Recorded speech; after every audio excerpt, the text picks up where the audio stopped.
I am Dheeraj Aatla, assistant professor from department of zoology NH college Brahmpuri.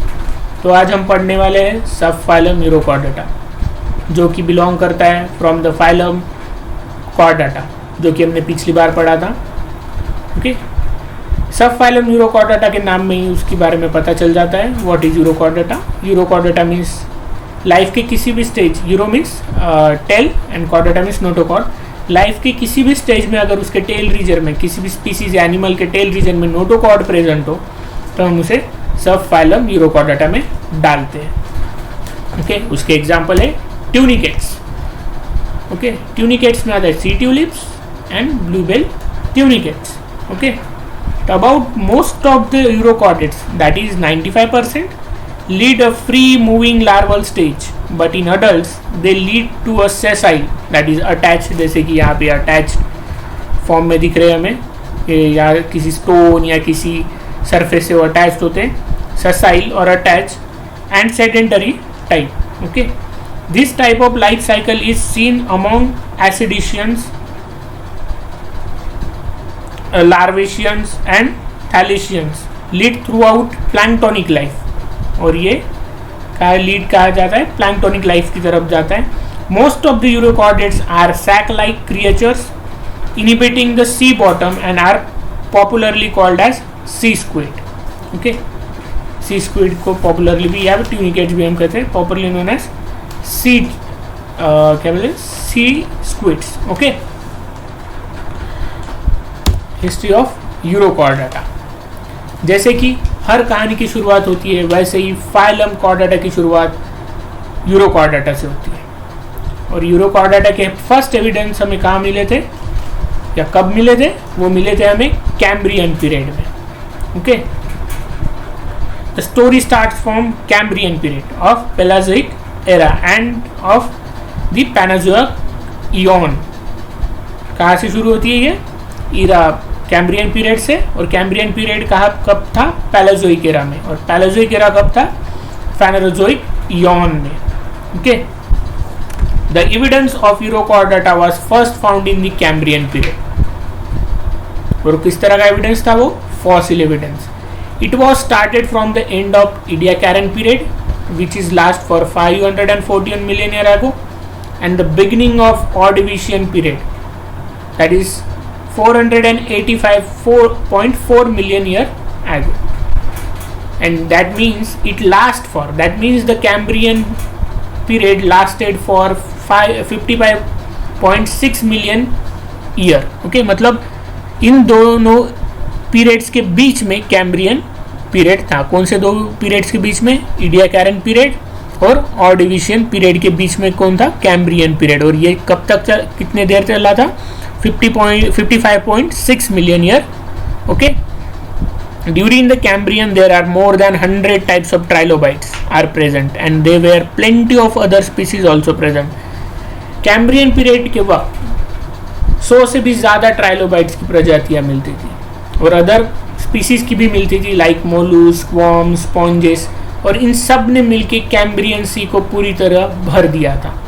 Okay, और ये evidence है, आप पिक्चर में देख सकते हैं। ये this is the trilobite fossil. Okay, so this is the, अगर हमें कैम्ब्रियन पीरियड देखना हो तो ये है time scale 650 million year ago तक की।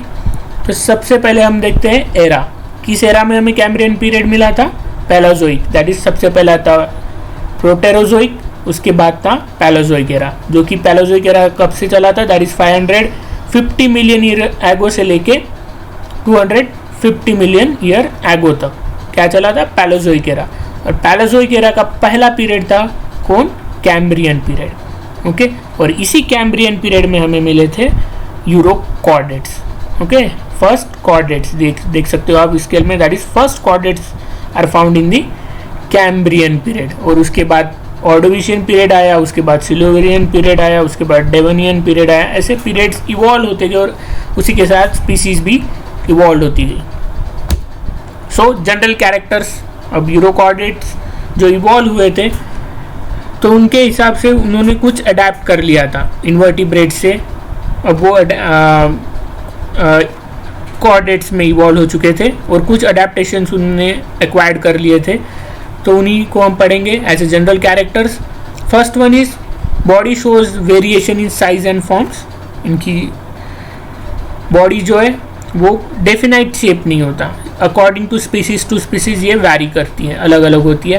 Then the body is unsegmented and has no tail. Okay, body ये कैसी है, अनसेगमेंटेड है and there is a no tail in adult form. Larval form में टेल प्रेजेंट होती है। The body is covered by a test. Okay, it is formed by tunicin which is relied to cellulose, hence the name tunicata. तो body जो है वो test से covered होती है, एक प्रोटीनिशियस स्ट्रक्चर, और ट्यूनिसिन वो प्रोटीन होता है जिससे टेस्ट बनता है जो कि सेलुलोज की तरह होता है। ओके, हेंस द नेम, इसलिए उनका नाम ट्यूनिकाटा रखा गया है। Body wall shows one layered epidermis, single layer of epidermis है, यहाँ पे बाहर देख सकते हो आप डायग्राम में।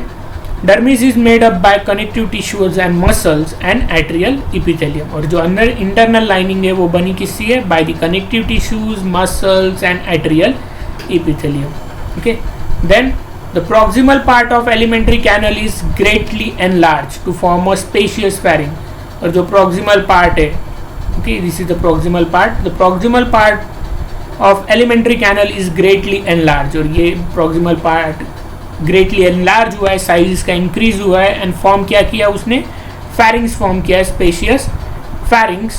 okay, for what, for the filter feeding, for the filter feeding।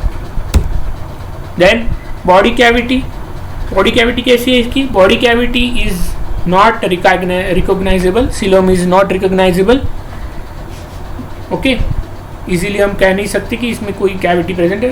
Cavity अगर प्रेजेंट भी होगी तो वो सूडोसिलोमेट होगी। ओके, वो भी किस में, लार्वल फॉर्म में। Body cavity lost in adult, body cavity adult में नहीं होती, बस लार्वल स्टेज में प्रेजेंट होती है। Atrial cavity surrounds the pharynx into the cavity, the gill slits।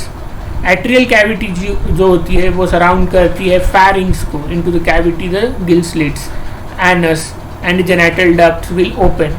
okay, वो जहाँ पे एट्रियल कैविटी किसको सराउंड करती है, pharynx को, into the cavity, surround the pharynx into the cavity, the gill slit, anus and genital duct will open। जहाँ पे ये सारे ओपनिंग होती है वहाँ पे वो कवर करती है।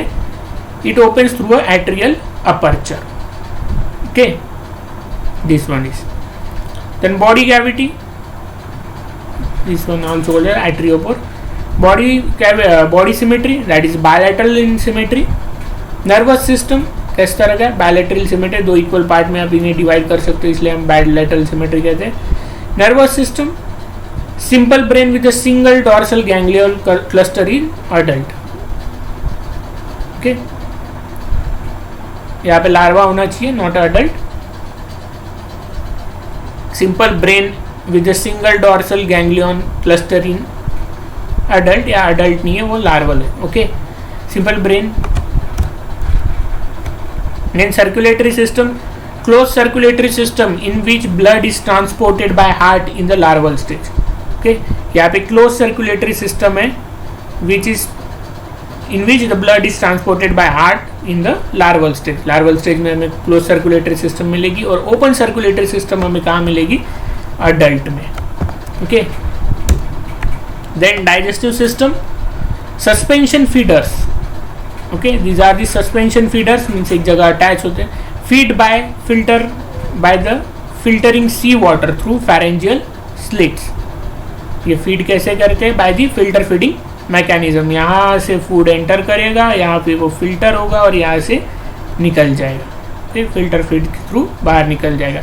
where food gets caught in the mucus lining, यहाँ पे म्यूकस लाइनिंग होगी, वहाँ पे वो ट्रैप हो जाएंगे। यहाँ पे भी वैसे ही होगा, यहाँ से माउथ से ओपनिंग हुआ, यहाँ पे म्यूकसल लाइनिंग होगी, यहाँ और यहाँ से वो गिल स्लिट्स, इन पोर से बाहर फूड निकल जाएगा। ओके,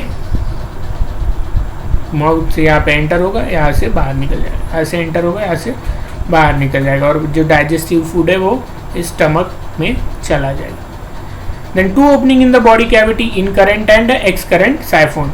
ये आप देख ही सकते हो, this is incurrent and this is excurrent siphon. ये पे mouth opening and atriopore. Then excretory system, excretion is carried by nephrocyte, pyloric gland और neural gland.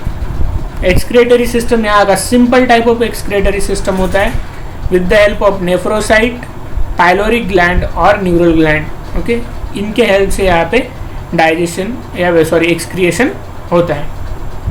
Then locomotion and musculature. Adults are immobile. जो ये adults है वो sessile होने की वजह से इमोबाइल है, किसी भी सरफेस पे जाके अटैच हो जाते हैं और उसके बाद ये लोकोमोशन परफॉर्म नहीं करते।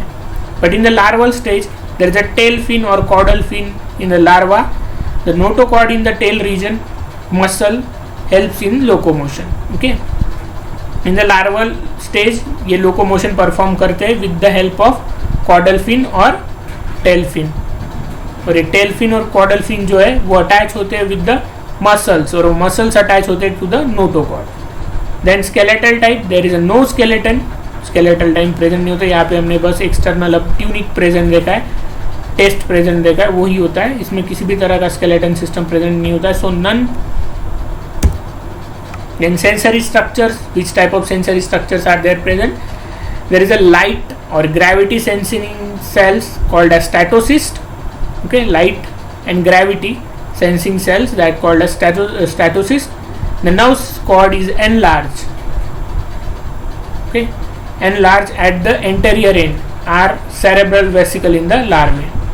यहाँ पे अपने को ब्रेन लाइक स्ट्रक्चर या फिर नर्व गैंग्लियन में देखने को मिलेंगे, cord enlarge at the anterior end. Okay, यहाँ पे एंटेरियर एंड पे ये एनलार्ज स्ट्रक्चर देखने को मिल रहा है, उसी को हम सेरेब्रल वेसिकल भी कह सकते हैं। Then reproduction, fertilisation is a cross and external and it takes place in a sea water.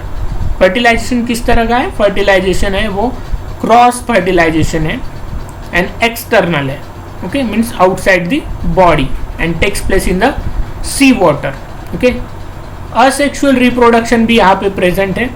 Asexual reproduction accomplished by the formation of birds, मतलब यहाँ पे बोथ टाइप ऑफ अपने को रिप्रोडक्शन मिलेगा, sexual as well as asexual. Okay, और these are hermaphrodites but cross fertilisation is preferred. ये hermaphrodite है, means मतलब यहाँ पे बोथ सेक्सेस अपने को देखने को मिलेंगे, बट यहाँ पे क्रॉस फर्टिलाइजेशन ही प्रेफर किया जाता है। Okay, then gaseous exchange across the tunic और pharyngeal gill walls. Gaseous exchange कैसा हो रहा है? Gaseous exchange across the tunic, मतलब अगर अडल्ट फॉर्म है तो यहाँ पे across the tunic gaseous exchange perform होता है, और अगर लार्वल फॉर्म है तो इसमें फेरेंजियल गिल वॉल्स के हेल्प से गैसियस एक्सचेंज या फिर रेस्पिरेशन होता है। Unique features, as a larvae they move around until they find a suitable environment to become a permanently fixed. Unique feature कैसा है? ये लार्वेज जो होते हैं वो स्विम करते रहते हैं in the environment, become to permanently fixed on the substratum. Okay,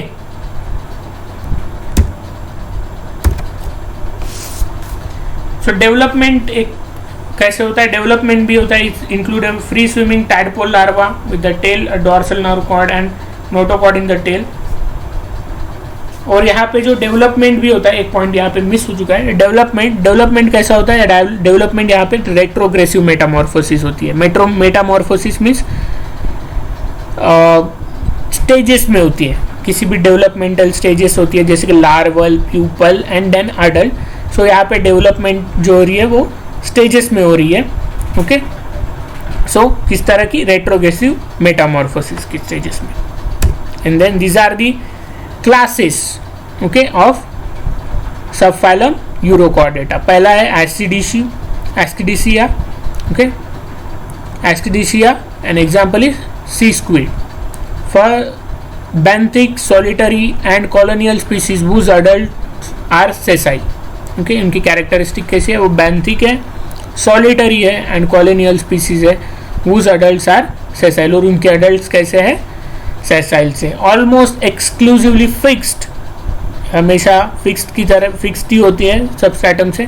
firmly attach बोतल और lying free on the sea floor, firmly attached होते हैं हल्के से, या फिर lying क्या बोल firmly attached to the और lying free on the sea floor, या फिर क्या कहेंगे हमें डिस्पर्स्ड होते हैं या फिर हॉरिजॉन्टली पड़े हुए होते हैं सी फ्लोर पे. They usually filter feed, larvae are free swimming. They are usually filter feeded. उनकी फीडिंग मैकेनिज्म कैसे फिल्टर फीडिंग मैकेनिज्म है. And larvae are free swimming. Second class is Thaliacea. Example salp. Okay, salpa और salps. वो planktonic होते हैं. Transparent body with the radial band. हम देख सकते हैं यहाँ पे salpas. Body with the radial bands and muscle for locomotion. Water enter through the anterior incurrent siphon and is forced out through a posterior excurrent siphon. Solitary और colonial. एक तो singly present होगी या फिर इस तरह से कॉलोनी के तौर पे भी प्रेजेंट रह सकते हैं.